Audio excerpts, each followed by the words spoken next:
Yo, Michael, yo, welcome back to, welcome to Jason O'Leash. The last time I talked to you was on my other show. How you doing? Oh, I'm great, man. So it was on the other, what was the other show called then? Inside South Florida. We talked about your comedy special, I Never Thought. This is like 2021. Yes, I never thought. And now I got a new special out called Snack Daddy, which is cool. So Love it. So just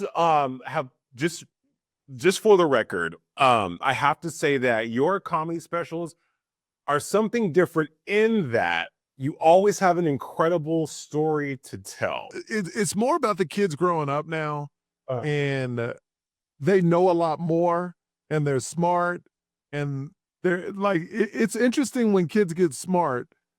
They know how to talk back, but the difference between us talking back to our parents, we were dumb and they're smart. So they talk back, but they make good points. And that's a problem.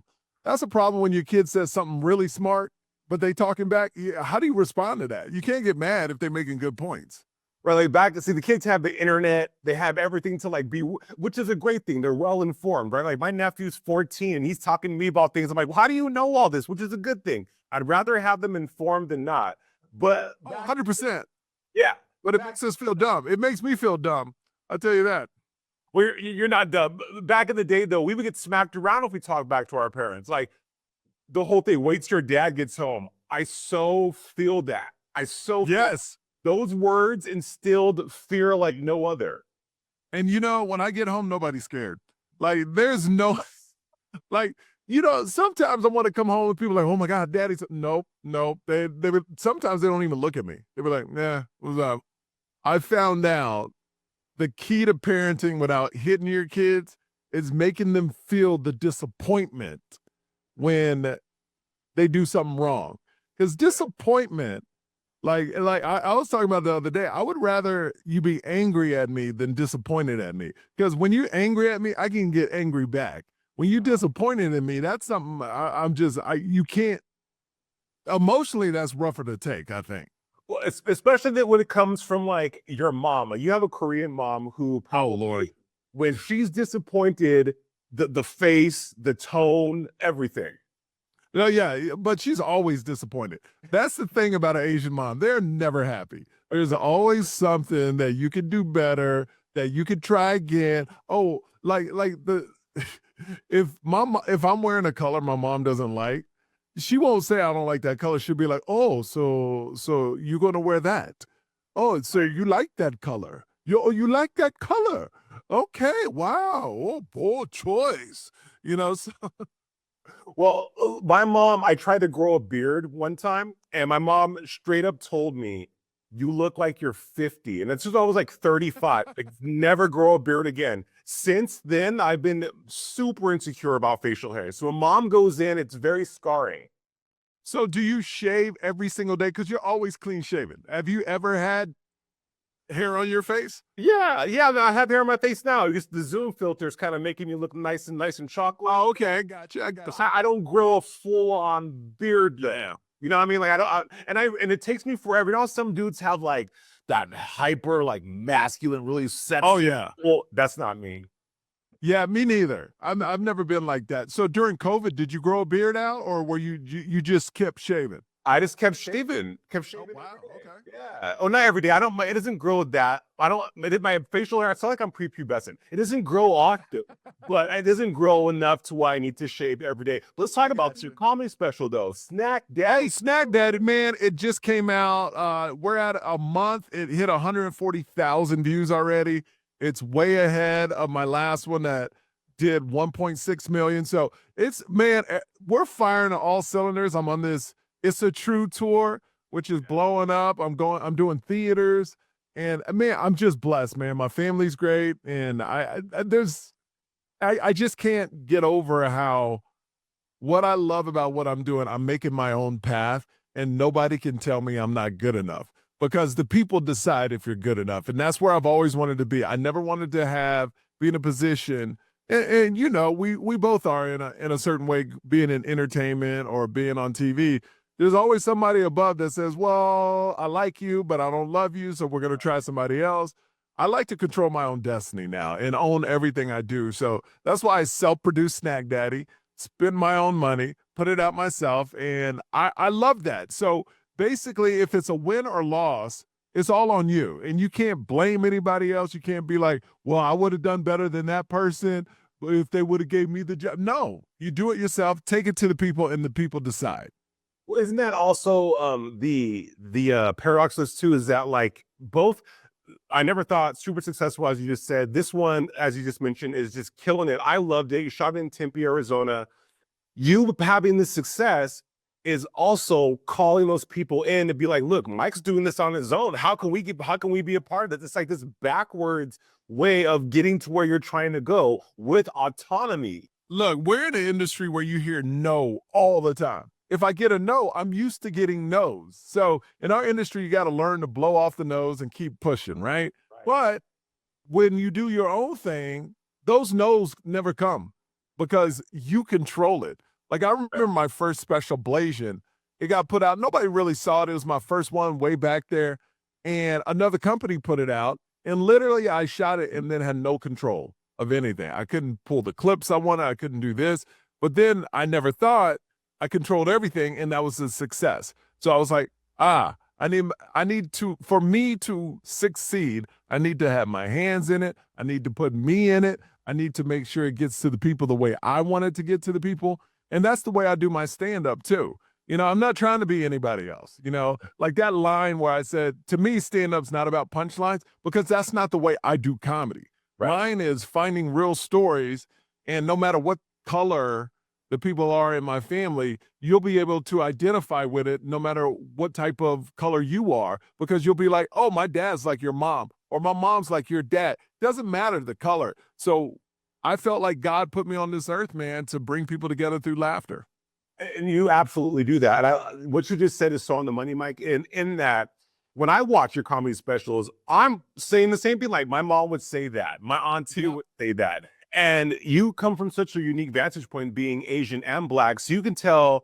You get to tell stories from both sides of your family. And we talk about stereotypes and tropes, and stereotypes, of course, are real because they're real, right? But that doesn't mean that they can't be also filled with love.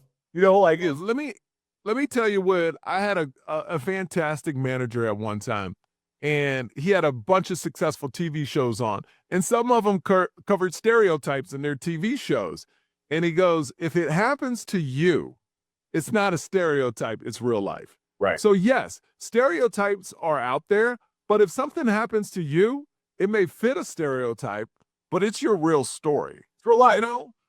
So that's what changed my mind about writing comedy, is when I fell into a stereotype, or something I was talking about on stage fell into a stereotype.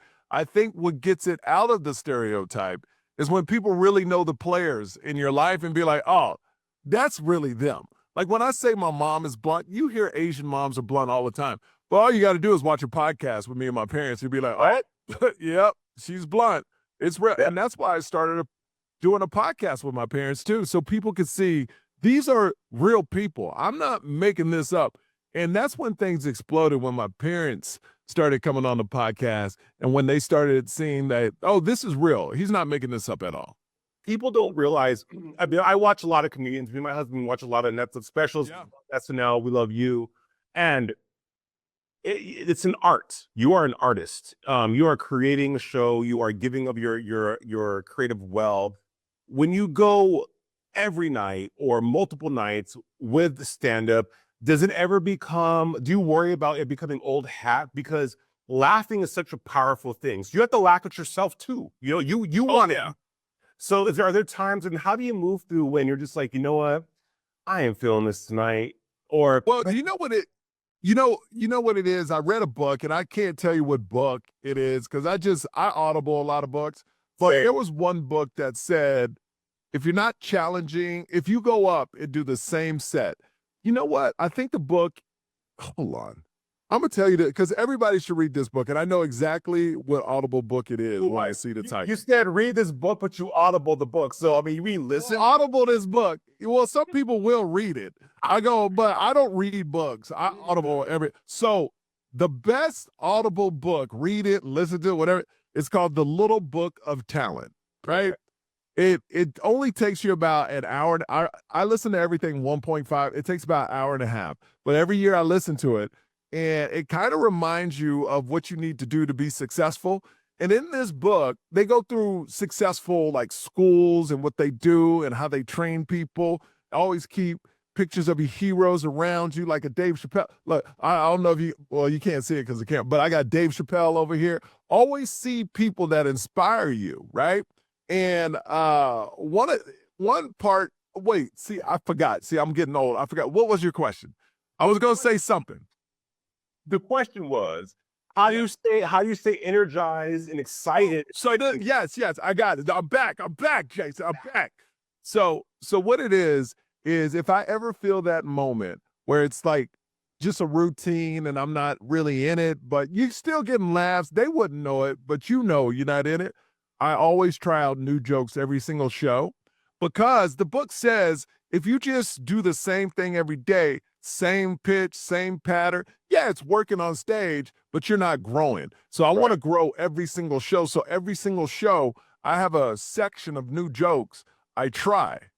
And that kind of puts a little wrinkle in the brain and makes you spark up. It gets you excited to see if it works, what doesn't work. And sometimes you hit gold and like everything starts as a new joke.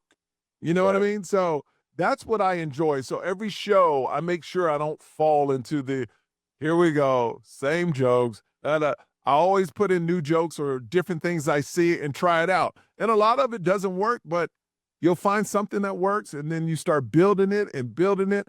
And at the end, it's like that a one-liner joke or a quick story becomes a 12-minute bit, you know, and that's what's awesome about it. If the curtain was to close on comedy for you and the jokes stopped flowing, what would Michael Yo do? How would you ride off into the sunset? How would you hang it up? I wouldn't. I mean, it's kind of what I do now. You know, I would love to host a game show, like I said. I still like TV. I would do local TV. You know what I mean? I would do probably like a Good Day, Las Vegas or something, because I still love TV. I love TV. I just like just having fun on TV. You know, I don't like I would never be like a newscaster. It's too much serious stuff. I want to be where people pimp products and we get to cook and do all that stuff. So one day, I already told Next Star, one day I want to do that. But right now, I can't. Comedy is just, it's like my family. It's just part of me. And I think I'll be doing it forever.